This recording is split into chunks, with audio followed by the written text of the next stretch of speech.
көчүрмөнүн эсеби өрттү өчүрүп жатышат.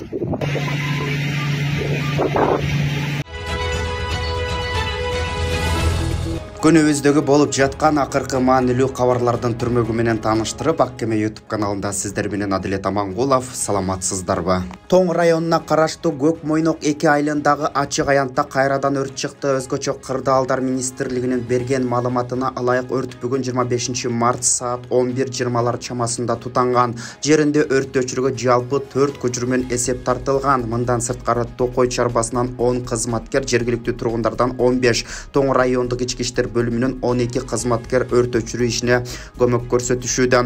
Ошондой эле абалдык чам жөнгө салуу максатында 12:02 өзгөчө министрлигине караштуу жол кыймылынын коопсуздугун камсыздоо башкы башкармалыгынын ыкчамдоо тобу тартылган. Алдын ала маалымат боюнча өрттүн жалпы аянты болжол менен 5 сотыкты түзгөн. Аталган аймакта 24 март күнү өрт чыгып, анын жалыны болжол менен 50 гектардай аянтты каптаган. Өрт толугу менен саат 21:30 өчүрүлүп, кайрадан өрт чыгып кетүүсүн көзөмөлгө алуу максатында жеринде нөөмөт уюштурулган. Дагы кошумча маалымат берилет. УКМКнын Чүй облусу боюнча башкармалыгы тарабынан өлкө аймагына мыйзамсыз түрдө спирт ичимдиктерин алып келүү аракетине бөгөт коюлду. Бул тууралуу УКМКнын басма сөз кызматынан билдиришти. Белгилүү болгондой, спирт ичимдиктери Кыргызстандын аймагына эл керектөөчү товарларга жамынып 1 тонна өлчөмүндөгү атайын идиштерге ташылып келингендиги ачыкталган. Алдын ала маалыматтар боюнча ташылып келинген алкоголдук жалпы көлөм 8 тоннаны түзгөн. Ошондой эле Mercedes-Benz Atiga 1221 үлгүсүндөгү 2 жүк ташуучу убактылуу токтоочу жайга киргизилген. Чүй облусу боюнча салык кызматынын башкармалыгы менен биргеликте товарлардын келип чыгышын жана мыйзамсыз иш аракеттерге тиешеси бар адамдарды аныктоого багытталган текшерүү иш-чараларын жүргүзүү пландаштырылууда деп жазылат маалыматта. Кытайдын Сиань шаарына аба каттамдардын саны көбөйтүлөт. Манас эл аралык аэропортунан кабарлашкандай 27 марттан тарта кытайлык авиакомпания тарабынан Сиань-Бишкек-Сиань каттамы жумасына 2 ирет дүйшөмбү жана жума күндөрү аткарылмакчы. Учуу убактысы 4,5 саатты түзмөкчү. Эске салсак, аталган багыт 11 февралда ачылып, жекшемби күндөрү аткарылып келген.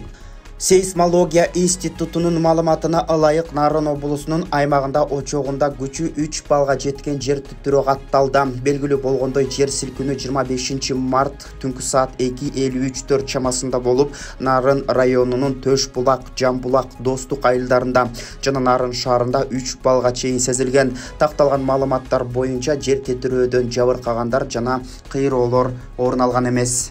Жалал-Абад облусунун айыл чарбасын өнүктүрүүгө Дүйнөлүк банк $30 миллион бөлөт. Бул тууралуу президенттин аймактагы өкүлчүлүгүнөн кабарлашты. Каражат айыл чарбасын жана фермердик багыттуу өнүктүрүүгө жумшалат. Тагыраагы сүт өндүрүү, асыл тукум мал чарбачылыгы, багбанчылык жана үрөн чарбаларды колдоого сарпталмакчы.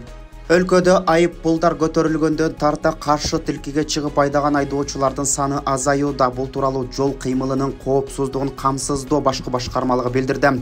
Буга чейин кээ бир айдоочулар адамдын өмүрүнө жана ден соолугуна коркунуч туудуруп, каршы тилкиге чыгуу менен жол эрежелерин одоно бузган учурлар көп катталып келсе, акыркы күндөрү мындай көрүнүштөр азайып жаткандыгы байкалууда. Анын себеби мурда каршы тилкиге чыгып айдагандар үчүн жоопкерчилик 5500 сом болсо, жаңы өзгөртүүлөр ылайык 15 000 сомго жогорулгандыгы себеп болгон. Ошондуктан айдоочулар жоопкерчиликтен коркуп, жол эрежелерин так сактоого аракет кылышууда дешти мекемеден. Мекемеден жол эрежелери үчүн жоопкерчиликтин катаал шарттарына ылайык эреже бузгандардын бардык түрү азайганын маалымдашты. Казакстандын Борбору Астана шаарында 7 апрелден 11 апрелге чейин күрөш боюнча Азия чемпиондугу өтөт. Маданият, маалымат, спорт жана жаштар саясаты министри Азия чемпиондугуна Кыргызстандын атынан катыша турган балбандардын тизмесин жарыялады.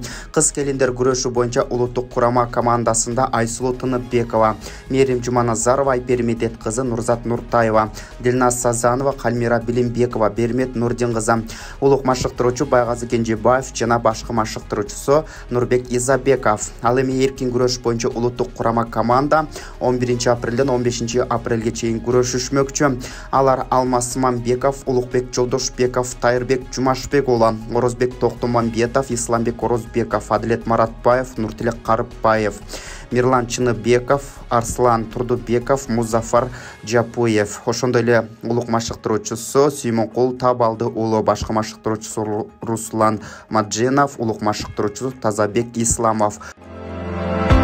Урматтуу Москва шаарындагы мекендештер, эгерде чек арага кирди чыктыга муктаж болсоңуз же документтин мөөнөтү бүтүп жатса, анда биздин кызматтан пайдалансаңыздар болот. Ар күнү өтө ыңгайлуу, заман талабына жооп берген жаңы автоунaalар Москвадан Казакстандын чек арасына каттоодо. Салону жумшак, бардык шарттары бар унаалар менен көп жылдык тажрыйбасы бар кыргыз жигиттери сиздерге өз убагында көңүлдүү барып келүүңүзгө толук шарт түзүп берип, паспорттарды кара тизмеден акысыз текшерип кызмат көрсөтүп алып барып келет. Жолдо ар кандай жагдайларда жардам берет. Андыктан 24 саат бою WhatsApp'тан же телефон номер аркылуу кайрылсаңыздар.